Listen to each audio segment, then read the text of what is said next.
Welcome to part 2 of the Khalim Seasonal Cup series, where I commentate. I'm going to try a little bit different setup for my voiceover.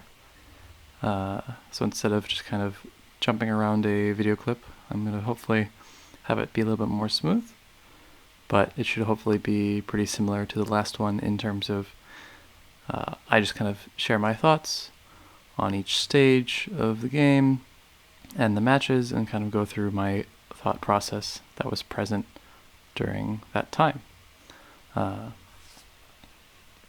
So as we can see in the background, this is during the ban phase. Bamserr hasn't picked his yet. I'm going through his lists. I'm expecting kind of a mech list on the left. It ended up being more of a husk build with a Spectre, which I wasn't expecting. So I ended up banning the red instead, because the red I was worried about going into it with the mechs a little bit, as well as the shadow control in particular, because a lot of the fairies are particularly vulnerable to a Ground Shaker or a Wrath. The husk, the Nat sort of Avenger husk build that appeared to be number 3, I wasn't too worried about, as well as I knew for sure the last one was a husk as well, because the one of Lake is almost always Rapala. And Shadow Control really handles husk well, the Rakoans really handle husk well. I hadn't tested this yet, but it turned out the mechs did really well against husk control as well. So he ends up banning my blue-green, and from here I'm trying to decide what the best option here is.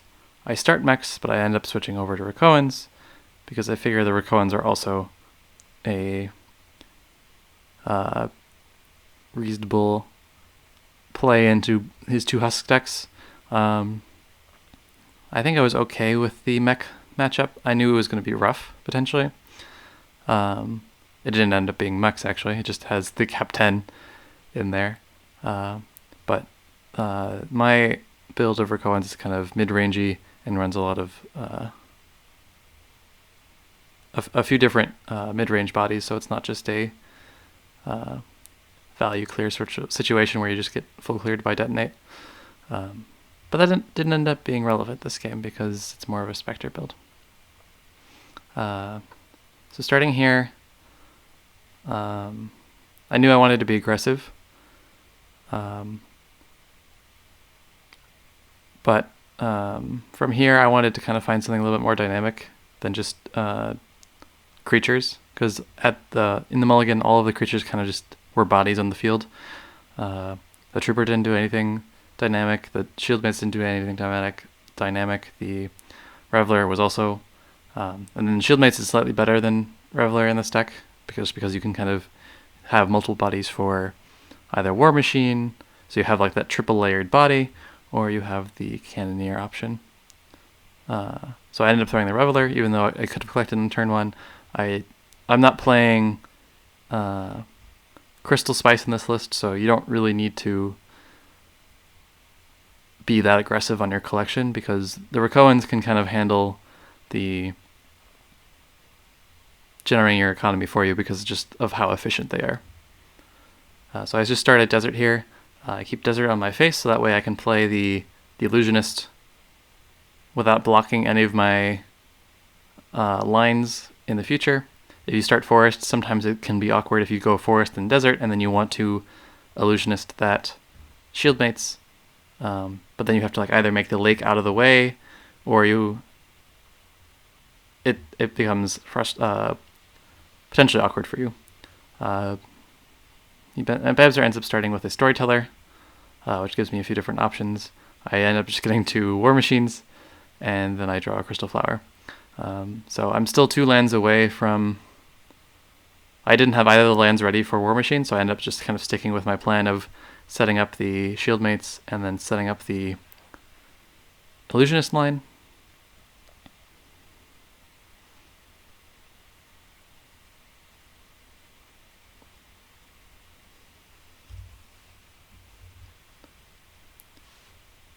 Bamserr plays a Soul Pact, and then decides where he wants to put the lands.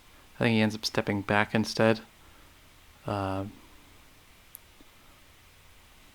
Although, because of the Shieldmate's nerf to a 1/2, where it used to be a 2/2, I think stepping forward is also acceptable here.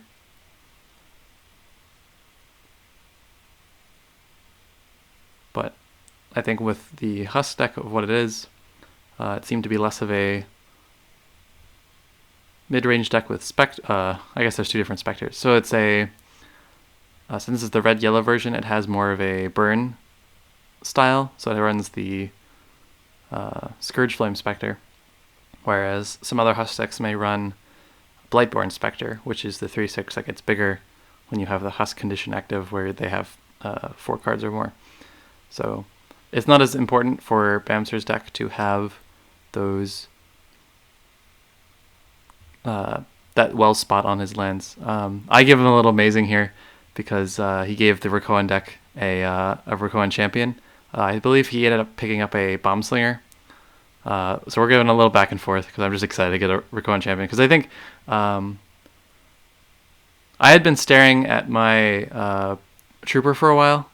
I think realistically, I think the champion play was a little bit stronger here, where you just play Recruiter, play the token, and then champion behind. And the champion, I believe, is a 7/7, which is significantly stronger than a 5/4 here.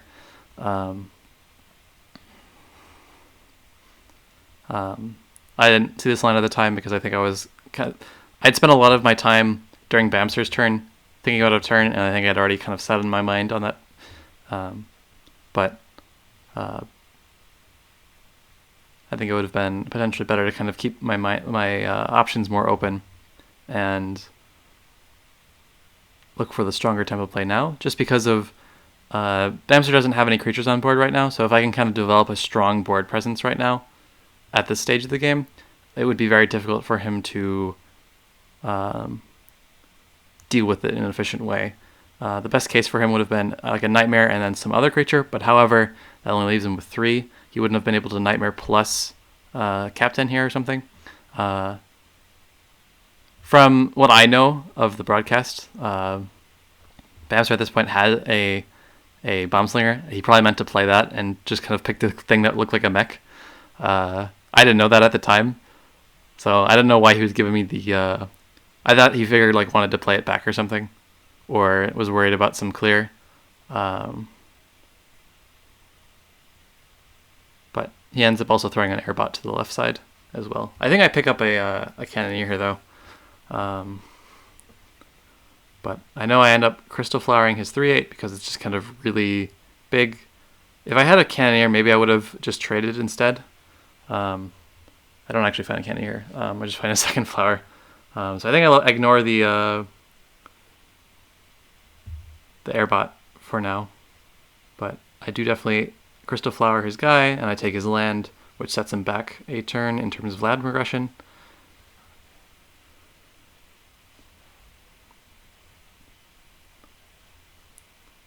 It may have been stronger here to just play the 5/5 champion and get it to dash onto his desert, but I think I end up going with a little bit of a slower line because I was a little bit committed to a little bit bigger of a champion. This is where I hold back the Rakoan. I'm not sure why, but as you will see from Bamserr's response, it would have been really strong if I played the Rakoan, perhaps on that mountain. I think I was trying to hold it for the War Machine, but I think it's pretty unlikely that Bamserr clears both the 1/1s if I play the token, so I think the 1/1 should have come down this turn. I think I was just kind of... Maybe I'm worried. No, I'm trying to remember what I was worried about.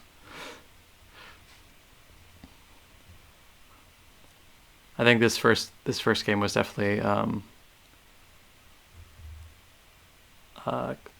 little bit sloppy, just because of I think this was the first time I had played this deck in the tournament, and I think even in a while I hadn't played the this Windgate Rakoan deck for a little bit, but I knew it would be reasonable.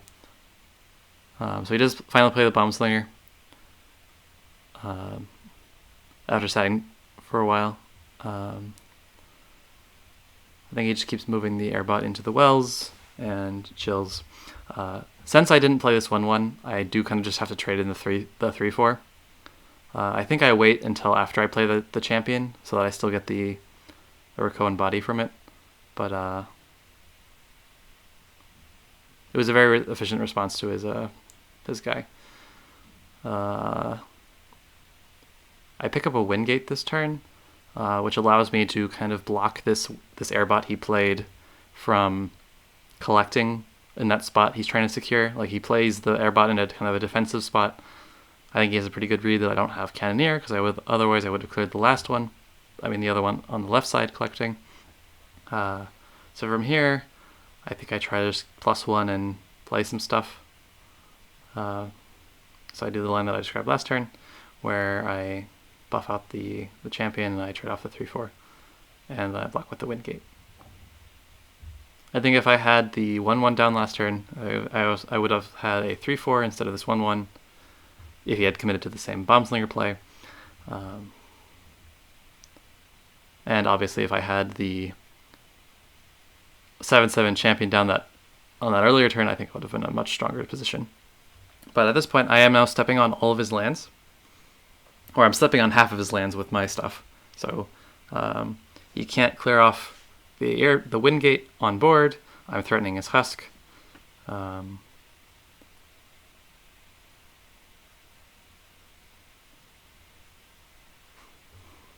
at this point, the flower is still pretty healthy, so I don't have to worry about the Cap 10 from popping out anytime soon.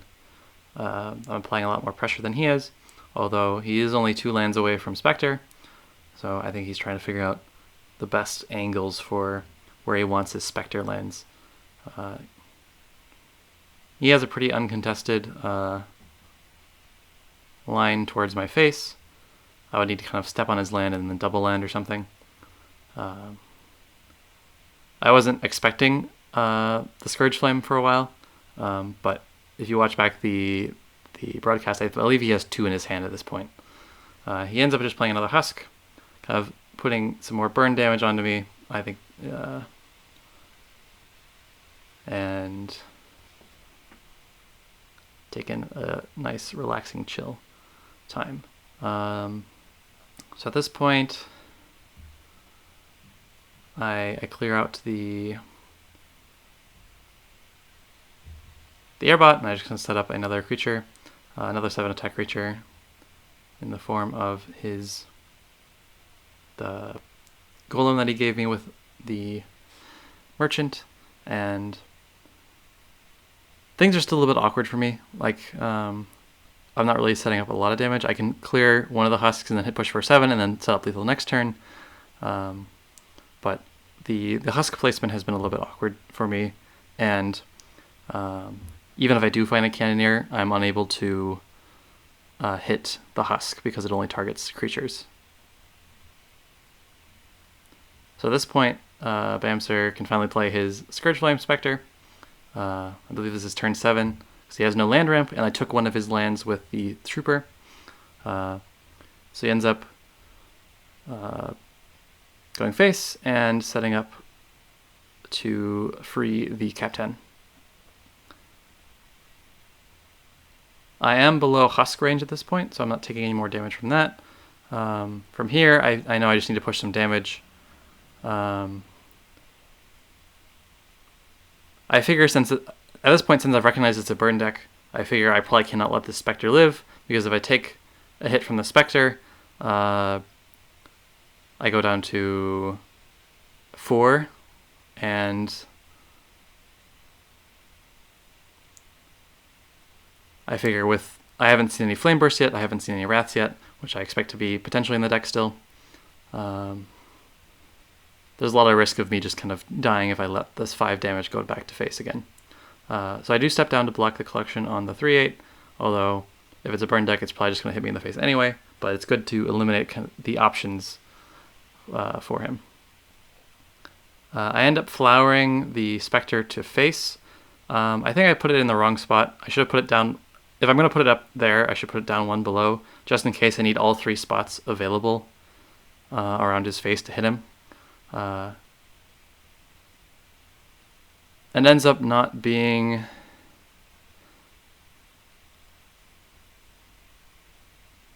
super critical.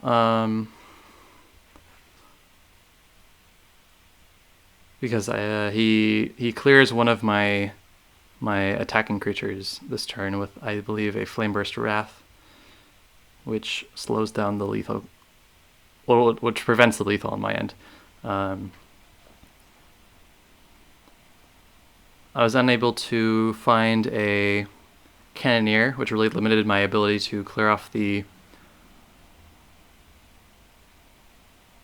airbot on the left side. Although normally this deck really likes to be able to draw pretty frequently because it only goes down to it only needs 4 lands, 4 colored lands specifically. So it has a lot of flexibility in its power wheel as compared to some other Rikuon decks where you need to go up to 6 or maybe 7 lands to afford that Frog Tosser or that Tethra. And then sometimes even if you find interesting things off of Spice, you have to pump in some more lands. So I do see a Burst Wrath. Hits me with the Cap 10. At this point, I'm trying to find... I'm really convinced that there's some lethal out for me, but at this point, I don't think there is. But I spent a lot of time focusing on that instead of not dying. So I wasn't really planning for the... so I spent a lot of time, like, with the lethal setup stuff. I spent a lot of time considering all of the cards in my deck on how they could potentially get me lethal. None of them do, but I spent a lot of time doing that. So I'm hovering the draw button here, as you can see. But the issue with hovering the draw button is, like, if I miss, then I go into... It's harder for me to get below Husk range, which puts me into a really relevant position because 7 versus 6 is a very different number to be at when there's 3 damage face and he's playing Flame Bursts. So I was really focused on that draw button, but at this point, having seen a Scourge Flame, I should have tried to been planning to not die to that essentially. So one option would have been to play the Windgate, play some double lands and block the 2 sides of my face with like Windgate and Chieftain perhaps as an option, just because he can still make a land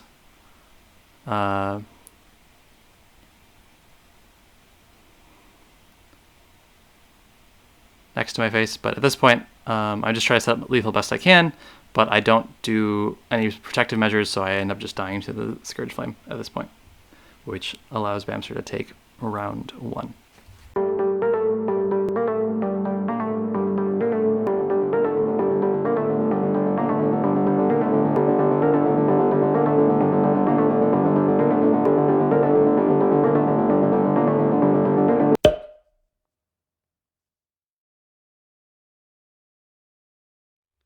So after that game, I switched to the yellow control list.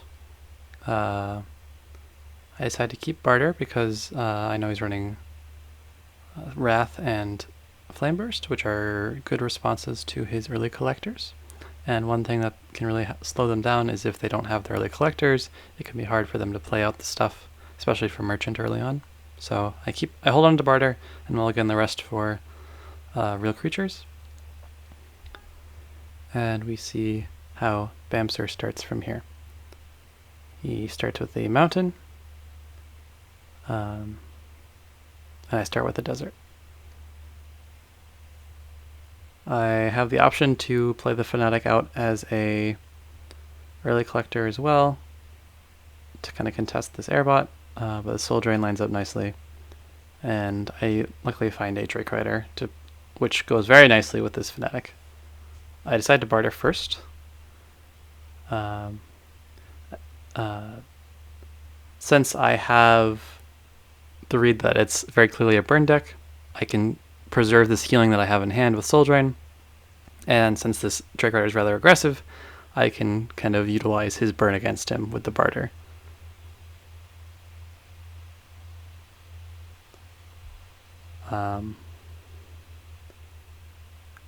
Here's hoping that he doesn't have double Wrath or Wrath Burst to clean up the Drake Rider. If he does, then I kind of have to just kind of play the Fanatic and chill. But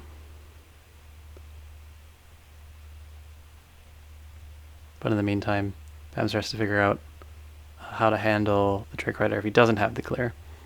Because right now, as it stands, this Drake Rider with a single movement can hit either the desert or his mountain. So any land he plays will be attached to that land and thus will be in trade range. He plays Storyteller, which does get me down to Husk range, or up to Husk range for the 4 cards. He drew me some cards. I don't know. I didn't watch back this part of the broadcast recently, so I don't know what mistake he was all upset about.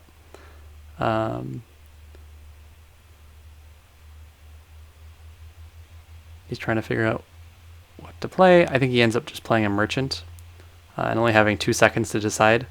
So he ends up giving me a Kadama here, which is the healing one in particular. And he also gives me the Royal Judge. I believe he takes a Lancer, which is the 3/5 that gets to attack on a event play, but here it's pretty straightforward. I have a Soul Drain to clear off the 2/2, the Storyteller, and I was able to Fanatic Flash movement my guy to go clear his Merchant. So now he has no collectors on board, and I have 2 bodies that are hard to deal with because he doesn't have a mountain down yet. So he can't deal with both unless he's playing Wind Soldier Soul Drain with a +1. But not too worried about that this game. From what I had seen of his deck from last game, seems pretty burn oriented. Has soul packs, Flame Burst, Cyber's Wrath, Husk, that sort of stuff. He does find a Soul Pact here, and spends a while deciding. I believe he's playing Helicopter this turn, but there's definitely this element of being able to observe what they're thinking when they hover all these lands. So Bamserr spends a lot of his time thinking on the board, providing me some interesting insight into maybe what's in his hand, what he's thinking about, what he's worried about, what he's trying to play to.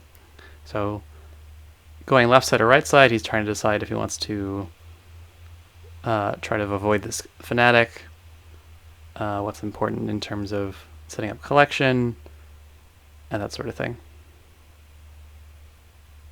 He ends up going for the Copter finally. It clears off my double collector. It contests my Drake Rider. Overall, pretty solid play here. I forget what I do here. I pick up this Fairy, which I think I like. I remember someone in chat, the Twitch chat on the broadcast, I think recommended just kind of like trading and playing something. I think I wanted to keep playing creatures that could collect, so I didn't want to Kadama this turn. But I think what would have been best would have just been to trade in the 5/3 into his 3/3, because it collects and it also denies him a collection as well. While my 5/3 is still potentially vulnerable to a top-decked Flame Burst that he could find at this point. And the Shadow Silk Fairy, if I play it on the left side, threatens a double collect. I think with a +1, I would be at 1 Fairy. I would go to...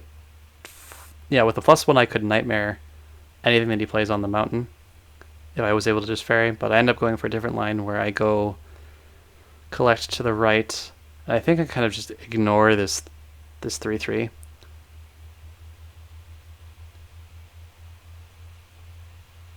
And instead set up the Fairy on the right side.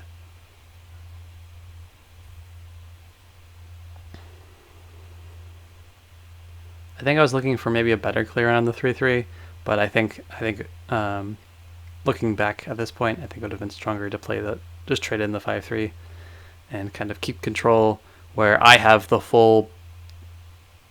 only creatures on board, and when you can limit the amount of collection that they have with how many cards they have in hand, it's very powerful. So it kind of forces him into more of a +1 game plan rather than being able to draw more readily for answers. Bamserr, I know, spends this turn thinking about going back and forth, whether to collect back or collect forward. I believe he ends up collecting forward and making an I don't know if he does make an aggressive land. I know I was worried about him playing an aggressive land after I saw this move. But I think he ends up just playing the Lancer he got from the Merchant this turn, which I don't know if he knew that he gave me a Royal Judge because he only had the 2 seconds or 3 to look over all the options that he had for the Merchant discover. But I'm looking at this Royal Judge and kind of just waiting for him to play whatever he has from Merchant so that I can smite it down with punishment. There wouldn't be too many things I would want to do protection into. He ends up stepping back. Okay, that's why he does make an aggressive land. Just kind of securing collection on this this left side. I have the ability to proc my Shadow Silk here, so I think I do that, and I collect as well. I think I'm doing math on if I can afford Steve here, but I'm a little bit short. So I go and collect, and I go draw my cards first, and since I find the barter, I can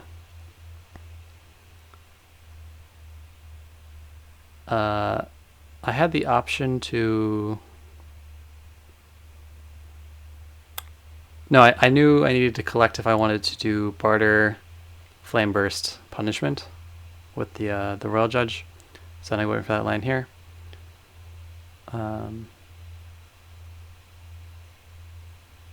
Although I end up not playing the Flame Burst. I think I realized it right after I clicked the end turn button that I could have Flame Bursted his 3/3, but I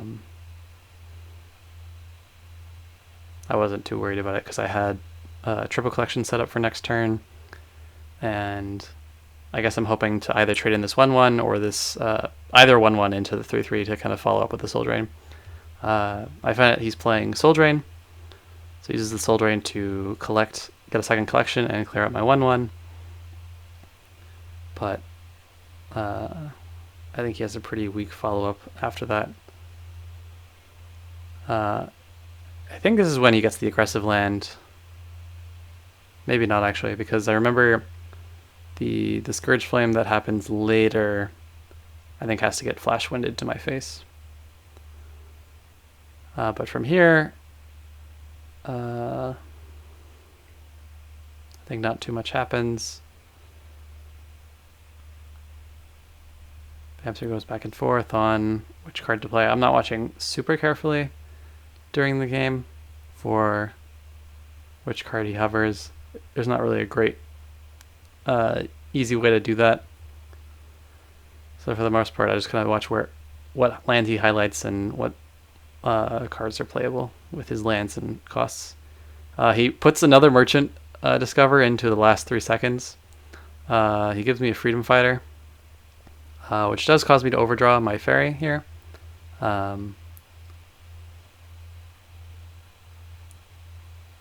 But at this point,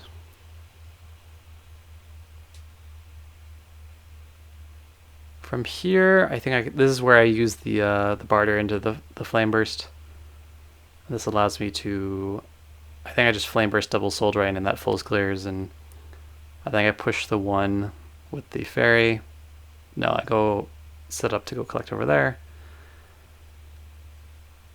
I think I was 1 off of being able to Freedom Fighter, value trade the Airbot. But I think I was considering that option. But from here, I'm just way ahead. Like, even if he had like a Flame Burst here, I still have this 1/1 that's pretty resilient as a double collector, and then I can play any of my 5 drops that I have collected along the way. So here I just kind of reinforce this double collection left side, and I +1 hand it over back to Bamserr. He's been really struggling with taking long turns, and at this point I recognize that the clock win, the timer win condition is on the table for me. So even if I don't win in the traditional sense of hitting all 3 wins, I can potentially time Bamserr out because I have such a heavy lead. So I'm at this point taking pretty fast turns because at this point I have enough of an advantage that I can kind of take kind of the first line that I see. He plays a Husk. I'm able to collect with the Freedom Fighter and clear it, and then I'm also able to corrupt the Drake Rider and set an aggressive face, which is good here. Okay, so here's the Scourge Flame that happens. He double collects and flash wins, getting it to face. I haven't taken much damage here. I think I took a Wrath earlier, and then I got 1 Husk activation, and then it's just that 5 now. So I'm still pretty healthy considering he's a burn deck. So at this point, I'm able to just kind of Nightmare his guy and push some face damage. And just in case I play the Kodama, but I probably didn't really need to. But this kind of eliminates any option where you can like +1 double flame burst my 5/6, and I don't really have lethal next turn. So that finishes up that game. At this point, Bamserr switches decks. He switches to the yellow green Nat Husk deck. I have full mulligan in my hand because it has no starting creatures, and I still don't find any of them that I'm really looking forward to. So at this point, I'm just looking to chill. So the plan is to kind of make 3 deserts and then start drawing. Sometimes you can also just start drawing at 2, but with the Shadow Silk Fairy, drawing into the Shadow Silk Fairy when you only have 2 lands is very unfortunate, and you want to be able to kind of play something out as soon as you can. So I play the same side because if I find a Drake Rider, I want to be able to corrupt onto his lands with the smallest amount of movements as possible. But right now my hand's looking pretty slow. Bamserr hasn't done anything either, but I think he draws into a Nat next turn, and he already has a Demon Wrangler in hand, so I was able to kind of set up some pretty good collection here.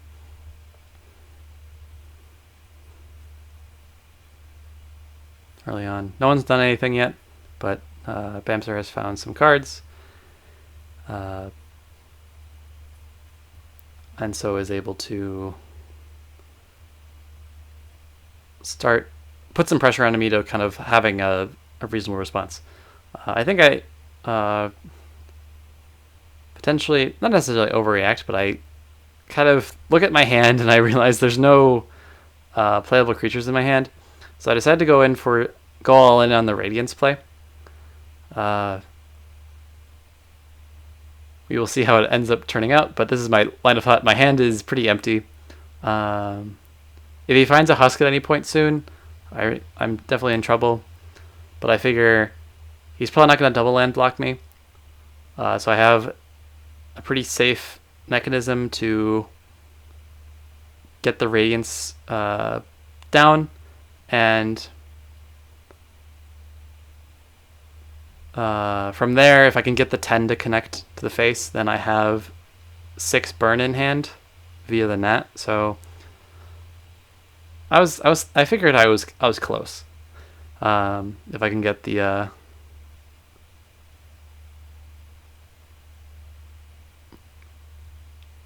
basically, if the 10 connect, I piece together the rest of the win condition. But since I placed these lands forward, Bamserr is able to dash his Avenger onto the land, which really locks me into this plan, because at this point I don't really have the room to kind of play a defensive Drake Rider. So even if I did draw one this turn, it would be very hard for me to kind of play it in a spot that I'd want.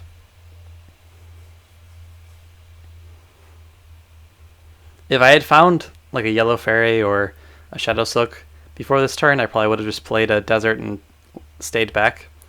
But since it was just the Radiance and 3 removals at this point, I felt kind of locked into this line. So I play the 10-10. And Bamserr doesn't immediately Desert Nightmare, so I figure I'm safe. But I think he struggles to find the spot where he wants this Desert for a while. So he ends up Nightmaring at the end of the turn, which was very unfortunate. Because I was doing all this planning at the beginning of this turn because I had kind of already accepted, oh, this 10's going face, or at least getting close to going face. So I was trying to plan around maybe he plays another Avenger, something like that. But he plays a Merchant as his first card this turn, aggressive.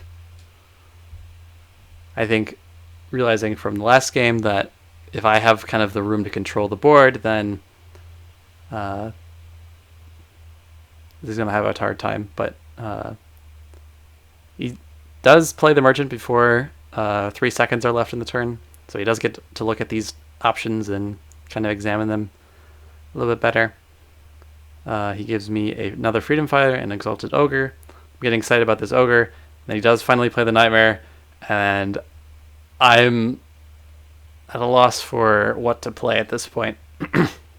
Because now it's kind of an awkward spot because these Soul Drains I kind of had pegged as burn, but now they're kind of the best option against this 5/2, but then I don't really have a good way of dealing 15 or so damage to his face quickly. Especially since this Avenger isn't even that far away from his face. He only takes 2 steps to kind of return back. So at this point, I'm really struggling with kind of figuring out a plan at this point. I think based on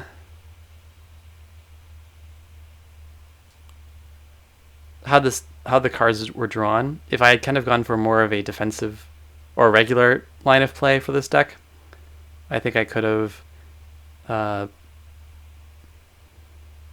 potentially played the Radiance as just a turn 4. I don't know how well that would have gone. I mean, I still would have just gotten Nightmared. And I did pick up the Spirit Theft, so maybe I could have gotten the Merchant for myself. And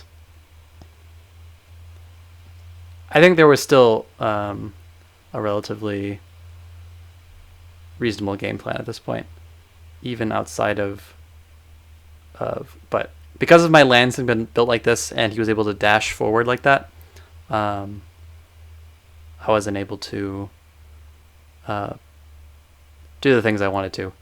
From here, I think I ended up spending too much time kind of thinking about my different options, but I think at this point, getting the Fanatic onto the left well would have been reasonably strong at this point. Unfortunately, he does find a second Avenger, which puts a stop to my shenanigans going on over here. I think if he didn't have the Avenger and instead like maybe played something aggressive, I could have, and I had played the Fanatic, I could have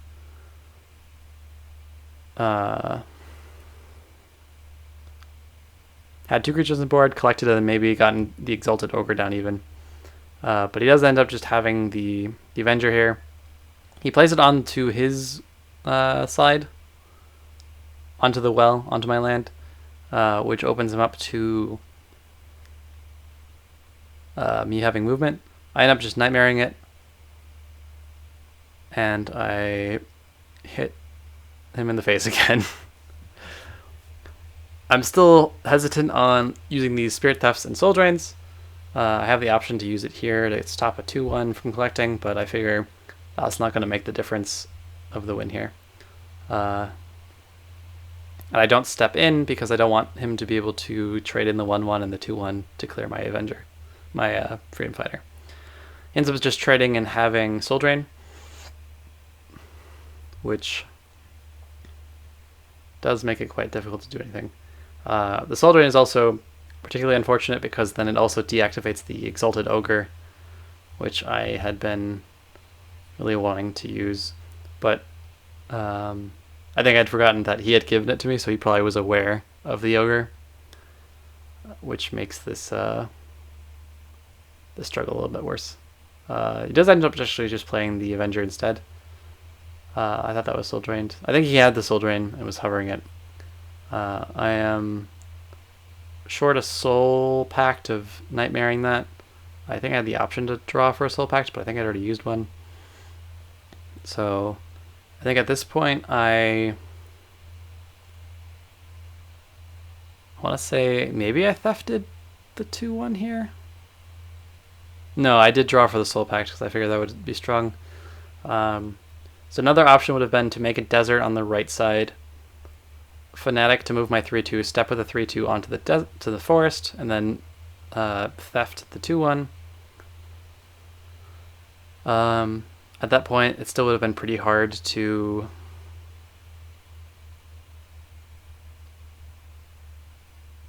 push for lethal damage. I am also at 9, so I knew I had to kind of go fast. And I am not stepping. I don't remember why. I think I knew my options were running out, and I was just trying to see if there was anything I can do after the draw. But I think instead of drawing, I could have maybe just tried to play a Fanatic, and then he would have been at 7. I would have had a Flash Wind in my hand still, which means I could have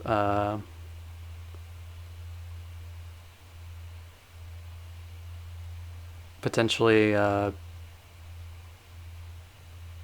double hit with the Freedom Fighter and the Fanatic, and then Soul Drained the Nat for lethal. However, since I didn't do that play, he gets to trade off the Freedom Fighter here, and he gets to use that Soul Drain. He was hovering last turn, which I could have recognized. So I was reasonably healthy going into it, and then I'm set to 2 here. Finds the Weeping Idol. Just plays it. I guess blocks the Fanatic line, but I don't have any time anyway because I'm at 2. So I think here I just +1 and pass it back and Soul Drain his net.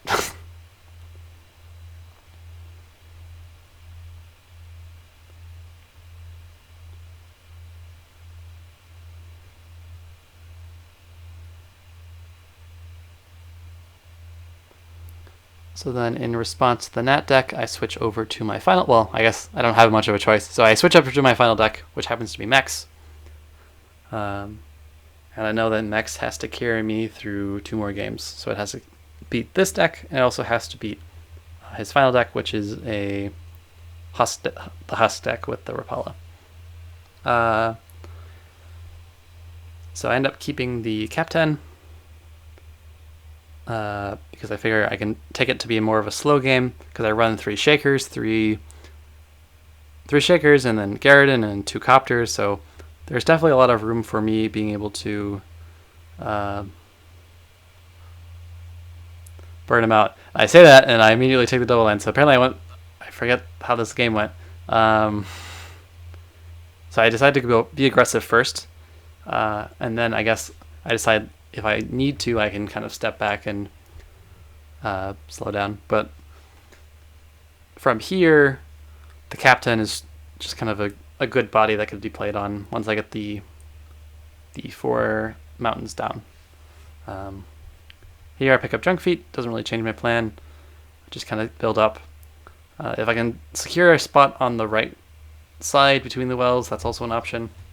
If I can kind of ever connect like a 5 attack creature to face, then it really helps to make the burn plan more possible.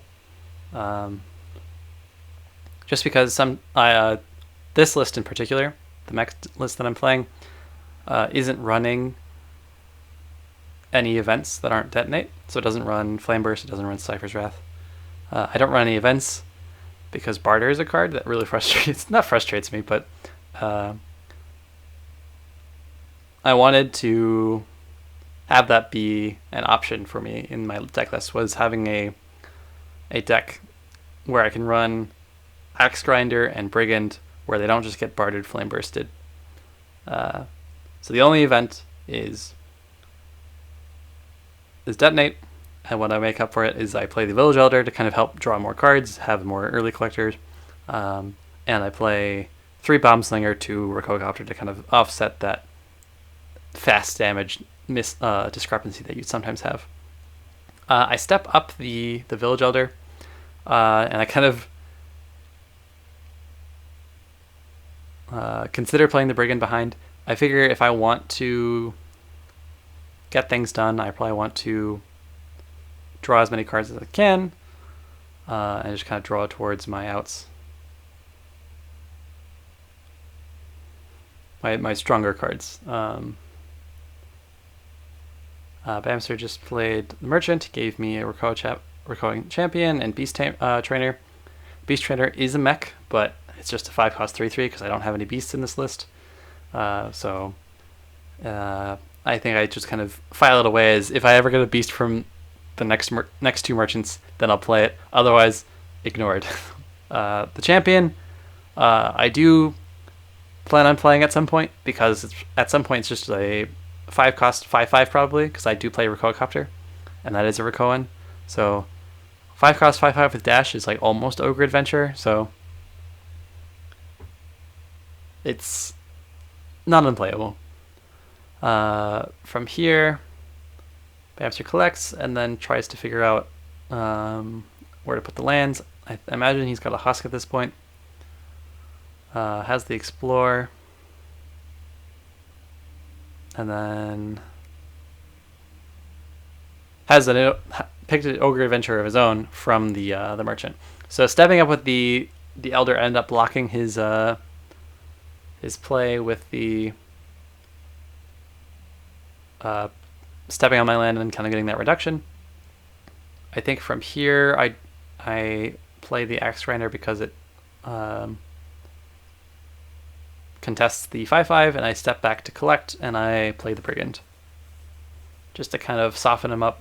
And if I find either Copter or Detonate, then this Elder plus Brigand equals plus another 2 damages, helps clear off this 5/5. Essentially, if Bamserr's not careful, I want to get that mountain spot that's up and to the left of that 5/5 because it's a nice aggressive spawning space that can help threaten to play stuff aggressive. The Merchant steps up. It kind of keeps moving forward. It's kind of getting to the point where it's moving far enough away from lands where I probably won't be able to do anything about it unless I kind of just catch it with a Garridan plus a Ground Shaker sort of play. Bamserr plays another Desert. And plays, I think, a Storyteller.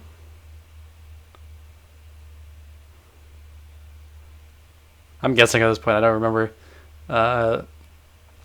Whatever the hand, he's not happy about it. I think this was the game where I think he didn't find any idols really early.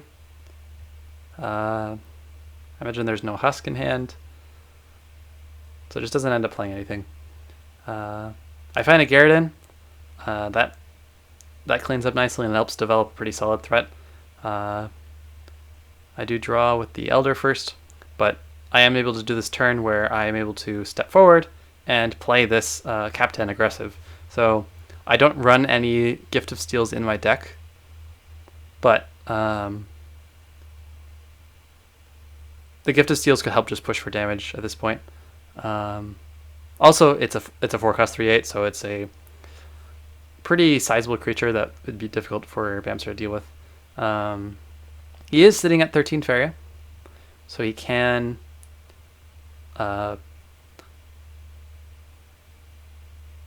just kind of chill and Nightmare maybe my 6/6, which I was worried about. Because right now, if he Nightmares the Garridan, then my collection only goes down to 4 per turn, rather than the 5 per turn that I was have kind of secured at this point. Additionally, I have found a few cannon carriers rather, and with Junk Feet, that's a very powerful combo. It is a little bit expensive though. Bamserr ends up playing a Wild Avenger that is unbuffed at this point. I've played no Ground Shakers. He's not found a Nat yet. He's found no Soul Packs. So I imagine that was the source of his frustration with his hand, was these Avengers in his hand that were unbuffed and no real ways of kind of doing anything with them. From here, he also plays a Wrangler to set up this to upgrade the merchant into a demon wing, and plays a Lord of the Waste to clean off the Wrangler. He manages to save the merchant just in time because I do draw a ground shaker. From here, looks like I just +1 junk feet. It makes the Captain a little bit bigger, and also it threatens to clean up going forward if he doesn't trade this turn. Bamser's still upset with his hand.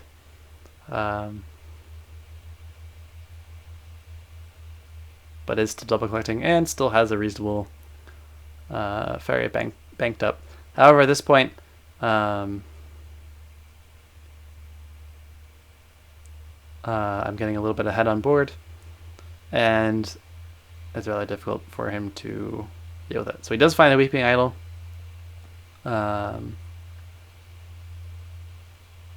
Which means anytime I kill the gnat, it's going to be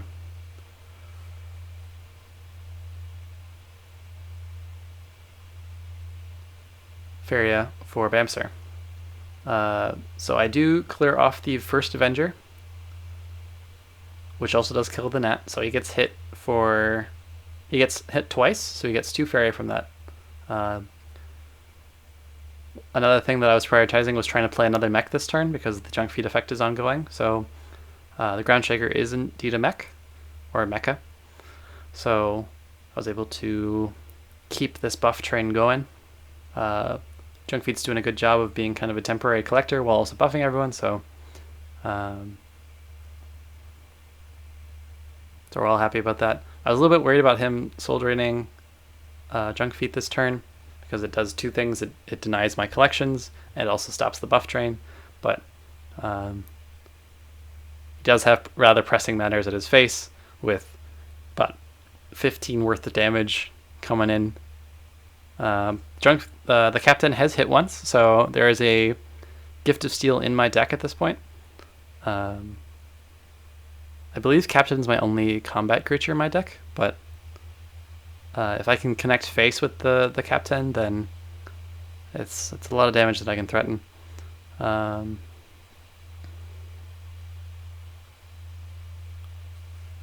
think from here, I just play a Bomb Slinger to clear off the 5/4. Because he merchants and gives me a Messenger and a Rubiak, and then takes the boar for himself. None of the options were really that good for him. Here I had the option to Copter to clear off his Demon Wing and also hit him with the Gnat. I don't think there's lethal this turn. So I think I pushed 5 with the Captain. I pushed quite a bit with the Captain and the Ground Shaker. I play the Bomb Slinger with the Junk Feet active. That means the Bomb Slinger can't die to just the Gnat. And my Ground Shaker and Captain just get a little bit bigger. I do now have a Gift of Steel in my hand. The next hit of Captain would shuffle one in. But at this point, there's a lot of damage coming in, and without multiple nightmares, it would be very difficult for Bamserr to do anything about it. Bamserr does find another Wild Avenger. It's only buffed by 4 health, because I've hit him for pretty big chunks of damage at a time. I hit him once with the Shaker and once with the Gnat. But other than that, a lot of the damage has been kind of a meaty creature of like a hit of 5 or more. And we see here that Bamserr has played all 3 idols. I think this is actually the issue with his hand, was where he actually had multiple idols in his hand, but no other kind of ways to use them. But I am victorious over the green-yellow Husk deck, and then we are now on to Bamserr's last deck, which is this Husk list.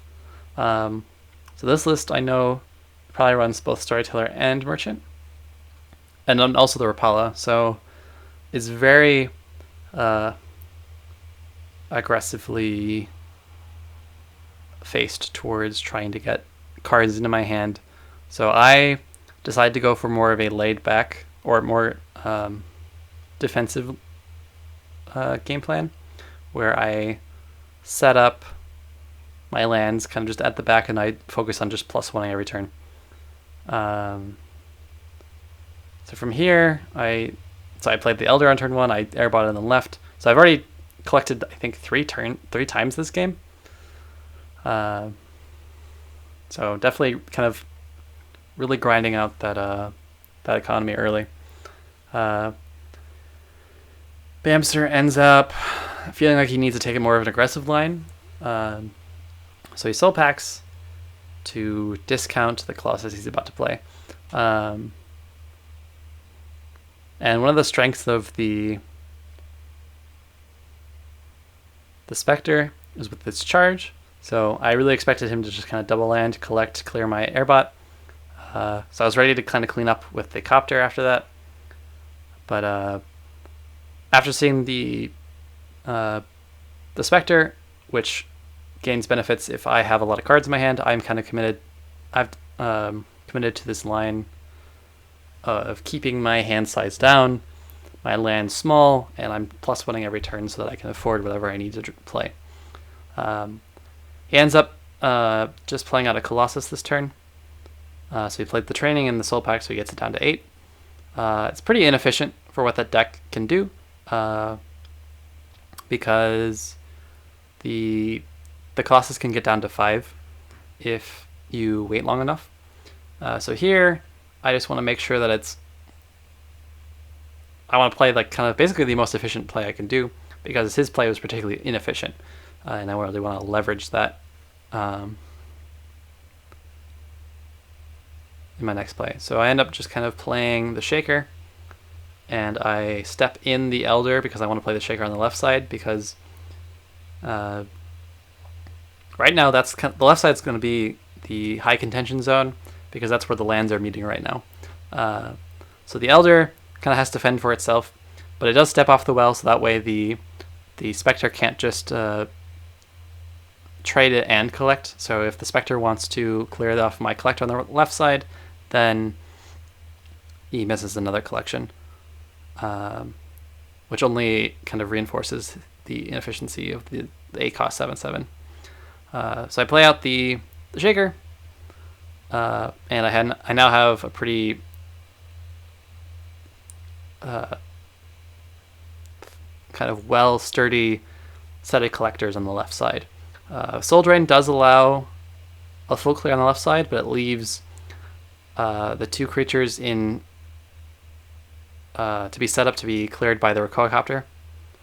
I didn't really plan for that, but I realize that now.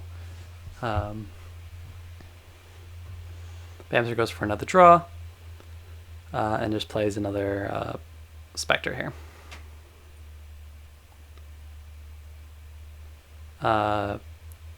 Doesn't have a really good way to defuse the situation on the left side.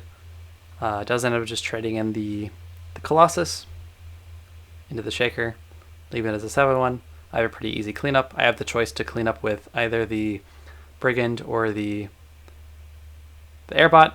I think I value blocking his collection again with the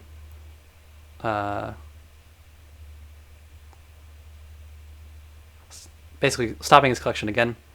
I do want to collect on the right side, so I do.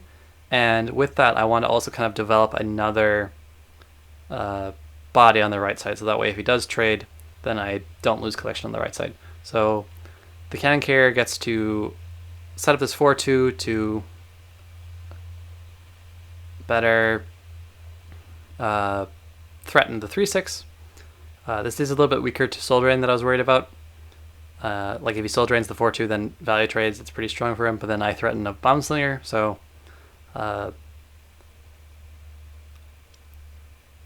I can vaguely bluff that, I guess. Or I could draw into it, especially if he's going to trade in my Elder on the right side, but I don't really expect him to, because that also can be particularly weak to either like a Detonate or Copter. I don't know if I played a Copter last game. I think I just played a Bomb Slinger and the kind of normal mech stuff. He does know about the Garridan though, so that may be still on his radar.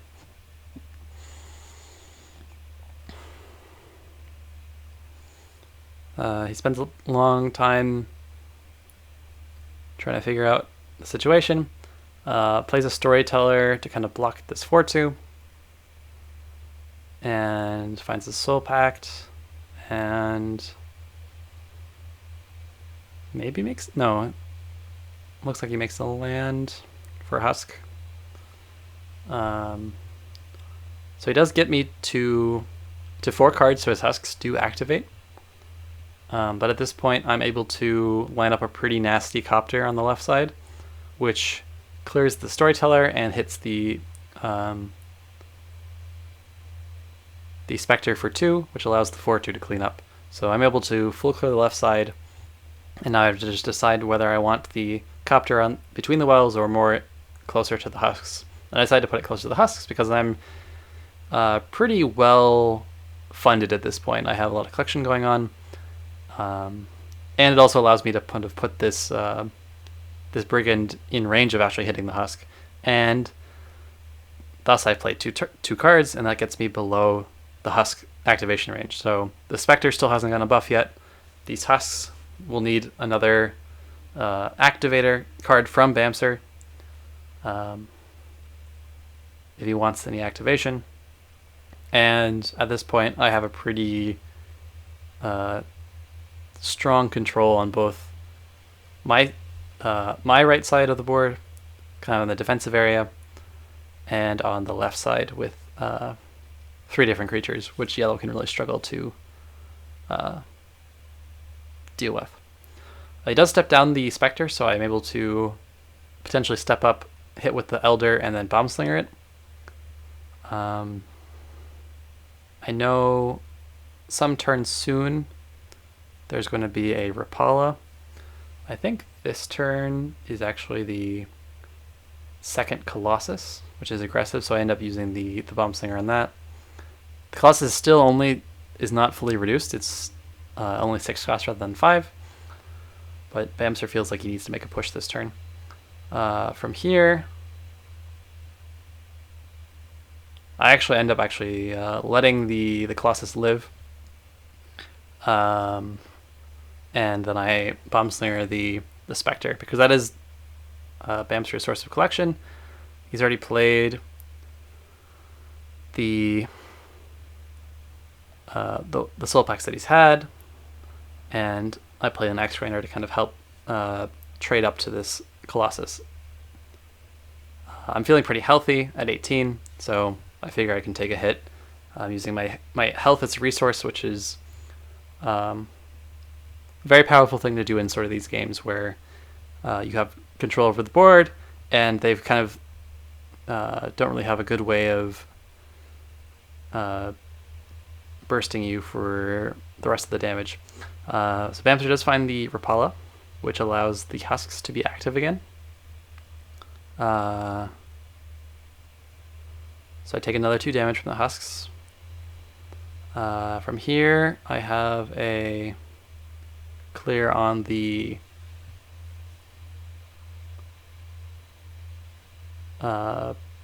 Colossus, and since I have the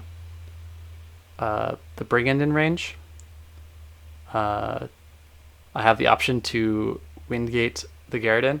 Bamserr ends up talking to me a little bit, feeling the pressure of the timer.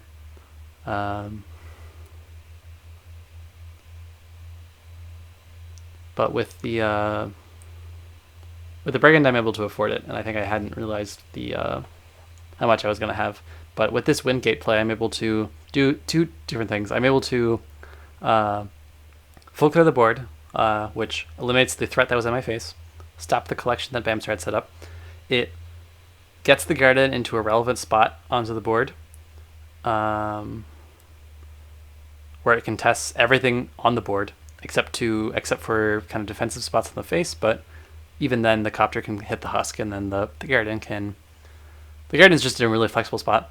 And then on top of that, the Windgate was able to move again and then step back onto his desert, which means if he wants to do anything else aggressive, he's got to make yet another land, where in this kind of position from behind, you really want to be +1ing, so that you can kind of offset this discrepancy. But at this point, I have such a huge board advantage. I just have to make sure I don't die due to burn damage, which I will go down to 8, I think, this turn because of the Husk, but I'm able to clear out the Husk next turn.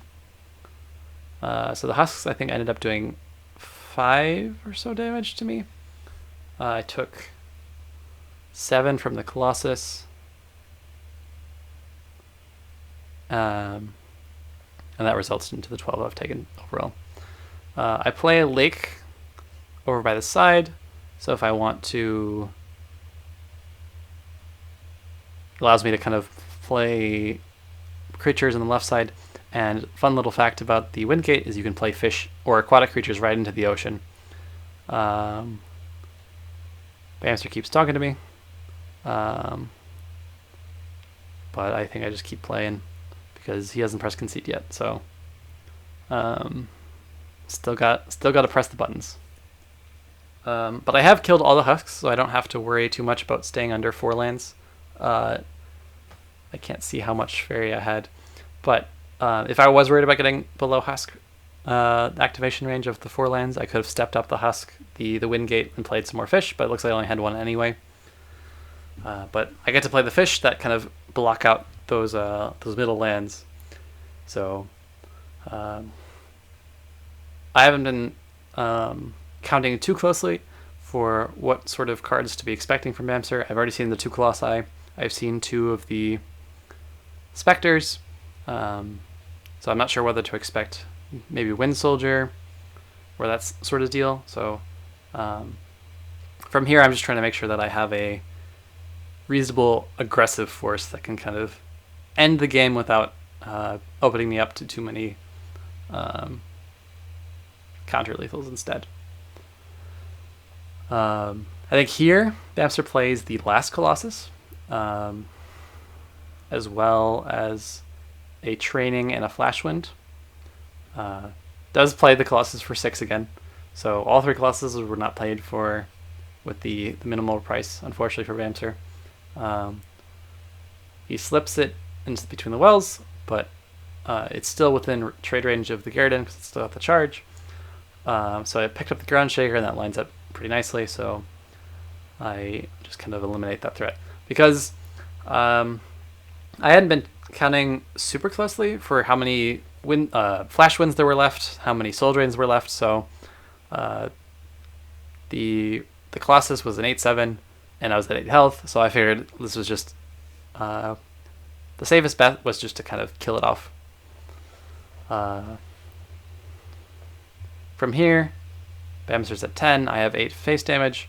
My really only lethal draw is to find Detonate.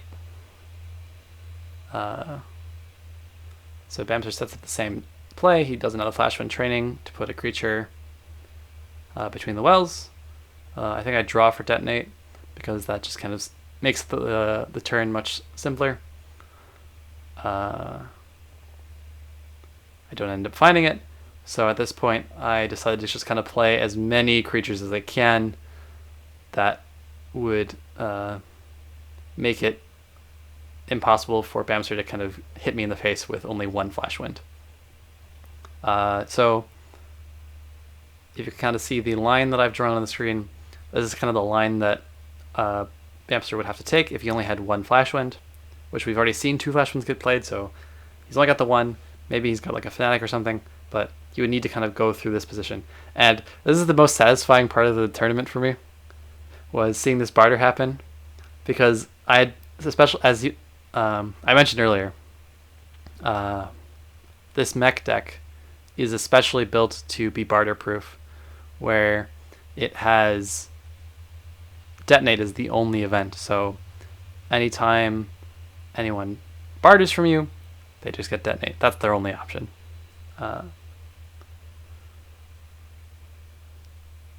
So that ends the match. Bamserr doesn't find any answers, and he ends up just soul pacting for lethal. And that ends that series.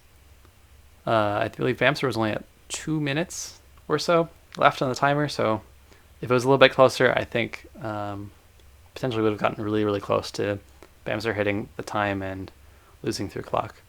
But the end result is the Rakoans were a little bit sloppy. I think that was mostly on my play rather than the deck.